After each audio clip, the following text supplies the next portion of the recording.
My name is Al Nathaniel Barnett Sr. I'm a pastor of Barnett, of Grace Apostolic Church here at Case Spring. My family members, it's 6 of us, two girls and 4 boys. Robert Barnett, he was the eldest. Rosa Barnett, she was next. James Edward Barnett, he was next. Then our father, Betty Barnett, was next. And the last was Mayfield Barnett, Jr. All right, if he was a junior, that means that there was a Mayfield Barnett Sr. Was that your dad? That's correct. And did you all live close to this area? Walking distance about, I would say about 200 feet. Okay, so you grew up right near the school? Yes. Okay, that's interesting. Now, and the school was here when you were growing up? Yes. About 200 yards from Yes, it were. Okay, good. So what grade did you start when you started school here? What grade? First grade. You started in the first grade, and you went until? I went until the 8th grade. 8th grade. Now, how was it still going to 12th grade? Fairview still had 12th grade? Really, it was going to 11th grade. Okay. Here at Case Spring, the 11th grade was high school. That was as high as it went. Okay. Then when we went to Rome, first started up there, it was on at the 11th grade, but the following year, that's when it started, the 12th grade. Okay. And so that was the pattern. They had it until 11th grade here at Fairview, and also 11th grade in Rome. That's correct. Yes. Okay, so you went to Rome. Well, we need to call it by its name, Main High School. Main High School, okay, yes. Main High School, what time? The 9th grade. Okay, you stopped in the 9th grade. Yes. Okay, why did you stop in the 9th grade? Do you know? Case Spring, that was as far as Case Spring I went. Oh, okay. First starting out, it went to the 11th grade. But the year when it got to the 9th grade, they had taken off the high school from Case Spring. Okay. And it was the only elementary school. Okay. What was your connection with E.S. Brown, the school? That's where I started. You started, okay. E.S. Brown. Okay, so Fairview, you started at E.S. Brown, not Fairview? Fairview was the name of the school. The E.S. Brown, that wasn't the name of it then. It was Fairview. Okay, well, I thought there was a school that was built over there near the park. What was the name of that school? Now that was E.S. Brown. Okay. It was named in honor of Professor Brown. All right, so he was your teacher here? Your principal here? He was the principal here. Okay, when you were attending school? When I was attending school. What can you remember about him, or you remember people saying about him, or any tales that you heard about E.S. Brown? I'm talking about the person now, not the school. Professor Brown, that's what I call him. Okay. Professor Brown, he was a very stern man. He had his own ways about different things. And he was a strict man. Okay, give me some examples of why you saying he was strict and had his own yes, way of doing things. He didn't believe in allowing the boys and the girls congregating together. The boys would be on, at recess time, the boys would be on one side of the school and the girls would be on the other side of the school. And mostly the boys would be on the front side of the school, but the girls would be on the back side of the school. Okay. But the boys, can I say this? Yes, but, sir, you can tell me what boys did. But some of the boys the school setup was high. You could look from the front to the back, all the way underneath of it, from one end to the other one. So for some of the boys, they would just roll up the bridge leg, and all they could see was legs, and he couldn't tell whether they was boys or girls. So they'd roll up their bridges leg, and they would go over to the girls' side. That's correct. And whoever was on the watch out looking up under the school couldn't tell if the legs belonged to a girl or to a boy. That's right. See, Professor Brown, he was the one that kept them separated. Okay. So he couldn't tell by looking under the school from one end to another whether it was girls or whether it was boys. Okay, so did you ever get caught doing that? I never did. Yes, some of your friends did. Oh, yes. Okay, what happened if they were caught over there with the legs? Well, they would have to answer Professor Brown. Okay. Yes. What would usually be his reaction? He would warn them. He would warn them at first. Okay. But the second time, he wouldn't be no warning. He would take action. My. Okay. And his action would be a whooping. Okay, what would they whip them with? He kept his a whole stack of limbs. Oh, no. Yes, in the coal house. But he would give you an opportunity to pick one for yourself. And so if you was going to be a smarty and going to get a small one where it wasn't going to hurt, okay. He would always go to his stack and get one that was going to do the job that he was going to do on you.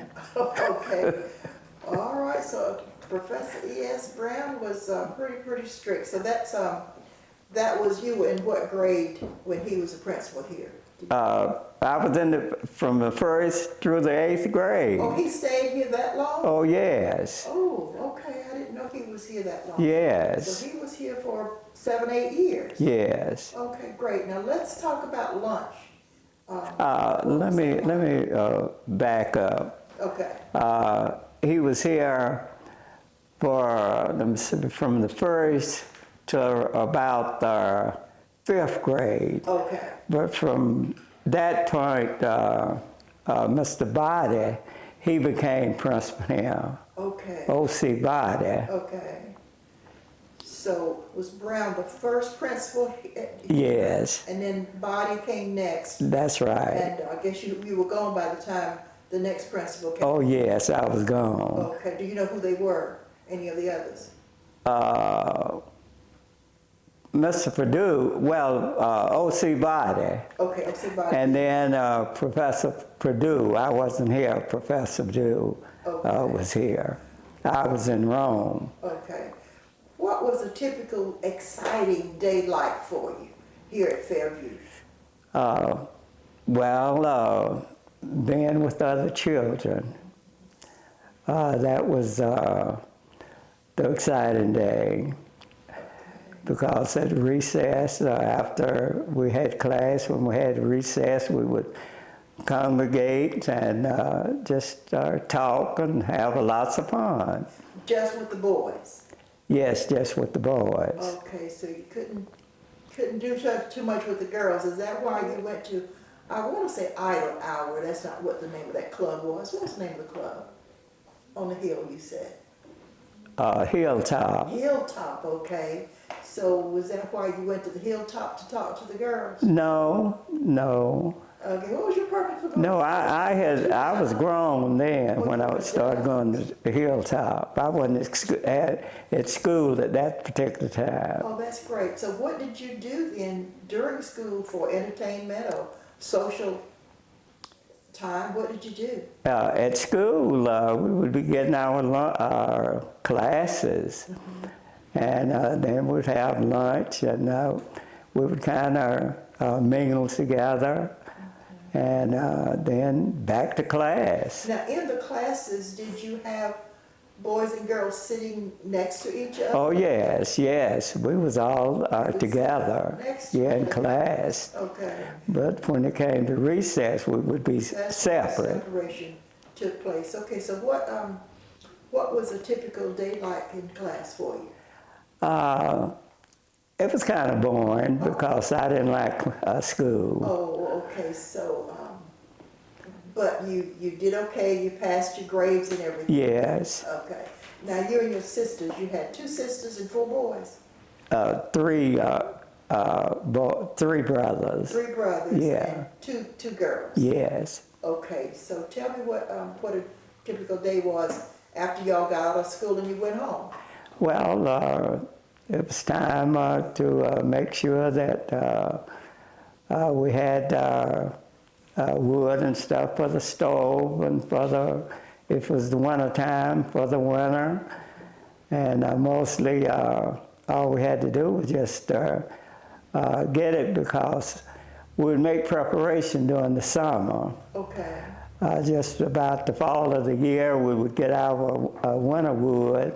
Okay. And You would get that by cutting down trees? yes, cutting down trees and busting it up, and we just have a whole pile. And we never had to cut any wood during the winter time because we had a pile of wood. I know it would be 15 feet tall, Okay. and practically furnished all up in this area wood all the winter. That's excellent. So you all would share your wood Oh, with yes. other families? Yes. Okay. Sounds like that was a very, very good thing to have in the community, someone who would share wood. You have to purchase it now, but let's talk a little bit more about home. You got home, you had got your wood, and you got your fire started, and would you eat supper early or late or what? Yeah, we ate our supper. It would be late in the evening. Yes. After you had gotten all your wood and all your water for the day? Yes, everything. Okay, boys and girls had to chime in and help each other with those chores, or were there boys' chores for you? Mostly us boys would do that. The girl, they would kind of keep the house cleaned up.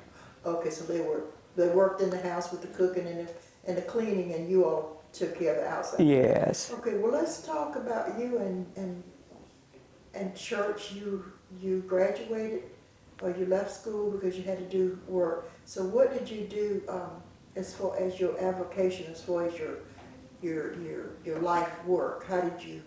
What did you do to move into the ministry? I guess I would ask that. How long have you been a minister? Well, ever since 1961. How old were you at that time when you became a minister? I was about 30 years old. Okay, that's great. About 30 years old. But prior to that, I had married at 21, 1900, I believe 56, if I'm not mistaken. I was 21. You got married? My wife, she was 20. Okay. And we got married, and we had our 3 children. Okay. And if I could back up, Surely you can back at 21, when I got married, Okay. I moved to Rome. Oh, okay. And I stayed in Rome around, I guess, about 3 or 4 years, about 3 years. Okay. And my brother-in-law, he lived in Atlanta, and he came down to visit us, and he was telling me about he could get my job there in Atlanta. Okay. And I'd taken him up on it. All right. So, and then I wound up getting a job in Atlanta. Great. So your wife and you all moved? No, not at that particular time. For about 2 years, I would go to work, go to Atlanta on the Greyhound bus on Monday morning. And I would room down there during the week, plumb on until Saturday. And on Saturday evenings, I would catch the bus and come back to Rome. Okay, great. Where in Rome were you? South Rome. South Rome? Yeah, 201 never 202 Wilson Avenue. Okay. That's where he lives in a double house. Okay. We lived in one side, and somebody else lived in the other side. Okay. So that went on about 2 years, back and forth in Atlanta.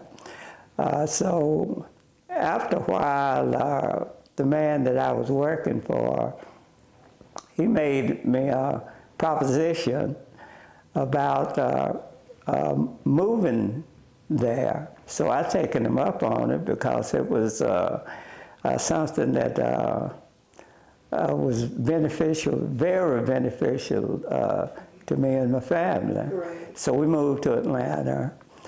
That was about 6 to 1. Okay. 6 to 1. So we moved to Atlanta. Great. And stayed in Atlanta for how long? To 1992. I moved back to Cave Spring. Okay. What brought you back to Cave Spring? Well, before I left, I had had an experience with the Lord. Okay. At a very early age, when I was right in the cotton field. My brother and I, we was taking care of the cotton, getting the grass out of the cotton, and it was an unusual experience that I had. And I was told direct that he was going to send me away, but I was going to come back to Cave Spring and do different things.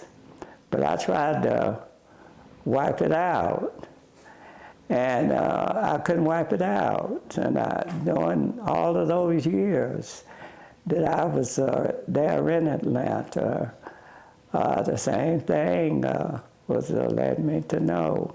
That you had And then it's like that Jonah experience. Huh? yes, Okay. 1992, the same voice told me it's time for you to move. Okay.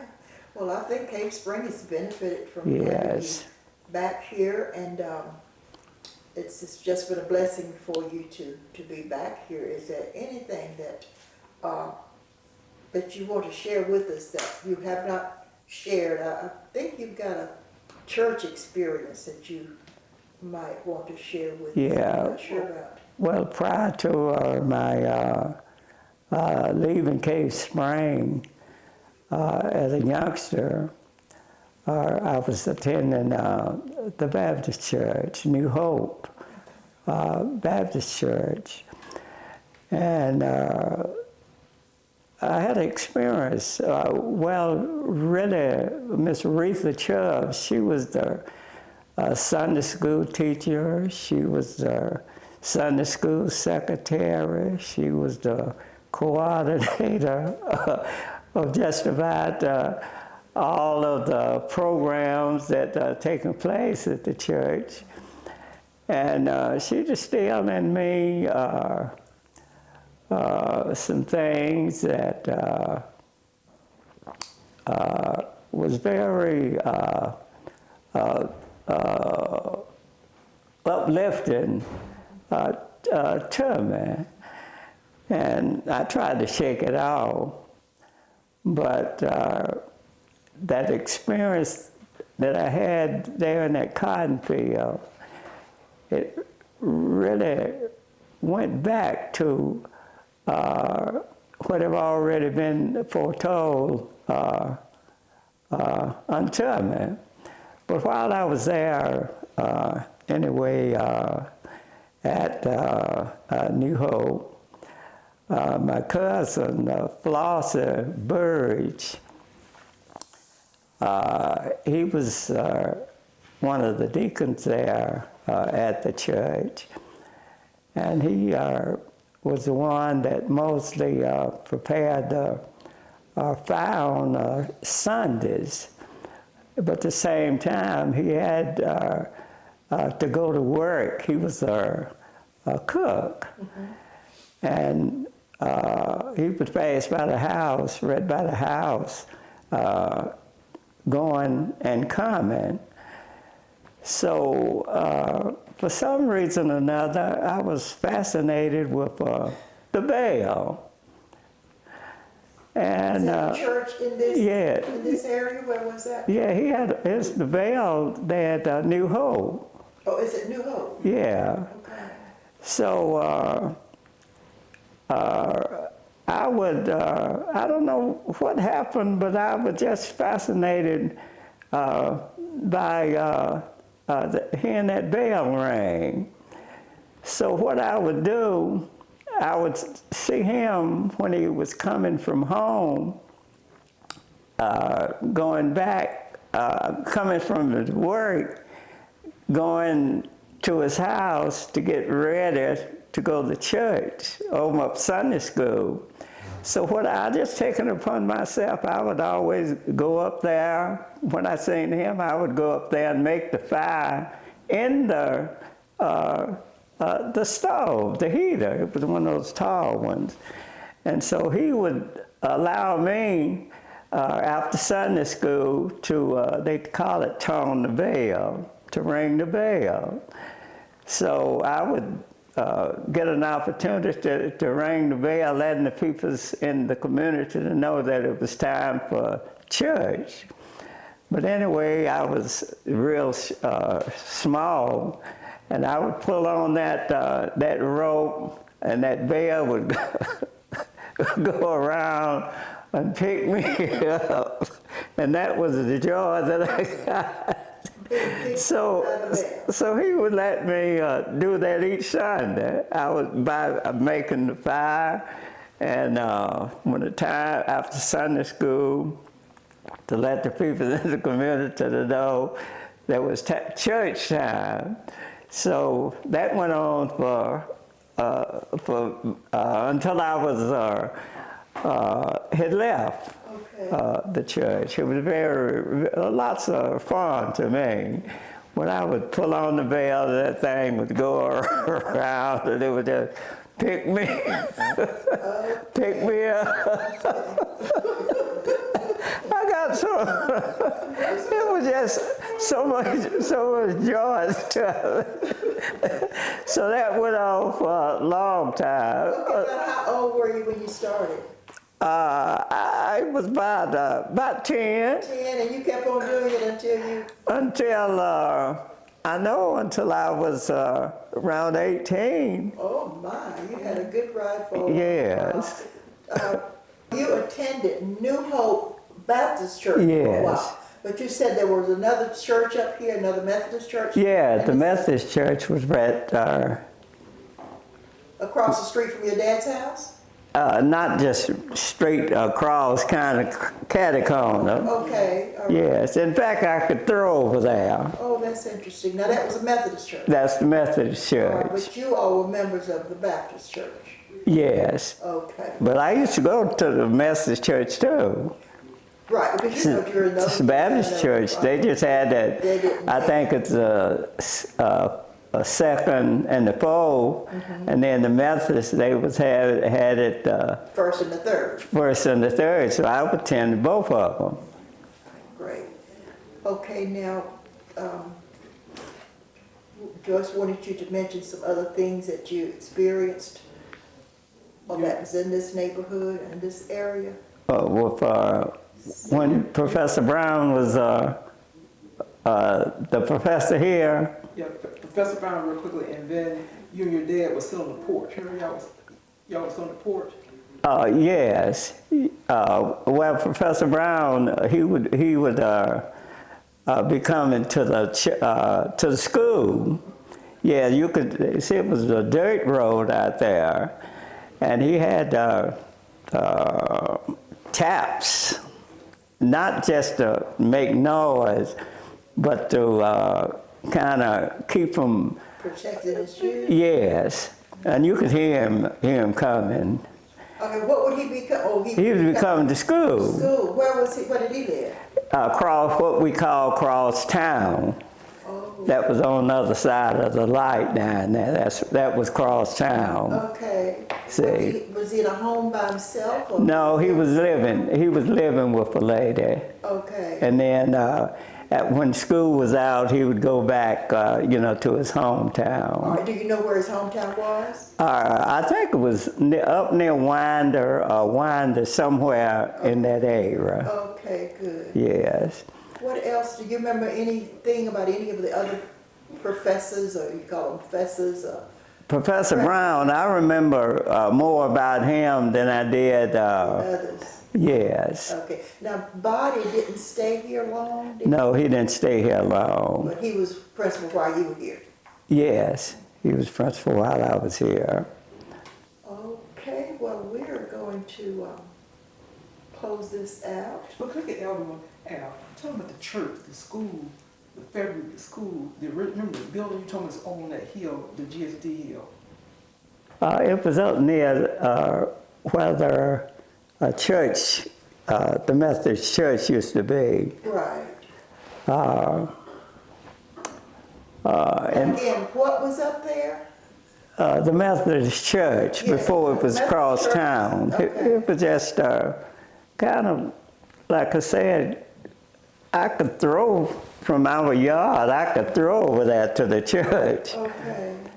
And it's just a short distance, from here. Now, what was there again? That was the Methodist, Church. yeah, Okay.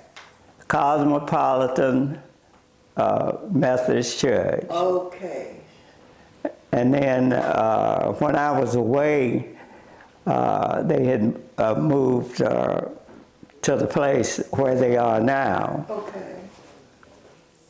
But Al, I thought it was a church. In their church, remember the school was sitting on the side of the hill, and there was a tree out there that was leaning to the side. You were telling me about you remember that? Let me see. It was the school, the deaf school was up on the Not hill. that school, the regular school. It was right there. It was right there in that patch. Oh, that's the old school that my dad used to go to. Yes, that's what I'm talking about. Yes, it only went to, I believe he told me the 3rd or 4th grade. Okay. Yeah. Yeah, yeah. But that's the same school that, what was Fairview, Oh. Yeah, that's the point. see? Okay, help me understand that. The school up on the hill, on the side of the hill, was the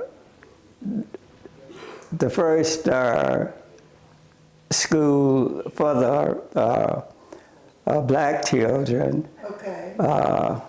here in K-Spring. Well, when they moved on this side, that's when it was Fairview. Okay. I don't know what name they used prior to that, but when they moved on this side, that's when it was named Fairview. Okay. See, Fairview High School. And the high school was the 11th grade. In fact, during that time, the black school and the white school, they only went to the 11th grade at that time. Okay. And I forget what year it was when they went to the 12th grade. Right, okay. All right, well, that's interesting. You had a Fairview, but you're thinking it was Fairview that was across the padlock, but you're not sure what the name of it was. It was a color. I But know. there was a colored school. That's what it was called. It was called Colored School? Cave Spring Color. Cave Spring Colored School, okay. All right, well, we're blessed, once again, to get this information from you. You were telling me that I had something wrong about the cafeteria part, but I think you finally told me that every child got something to eat. Yes, because the food that the state furnished, that was for all of the children. Okay, But the food that they had to buy, it was for only those that paid. But nobody went without anything to eat. But the food that the state furnished, that was for all of the students here, regardless, whether they brought the lunch or whether they did not bring the lunch. But the food that that was bought out of the funds, Okay. then you had to pay for that.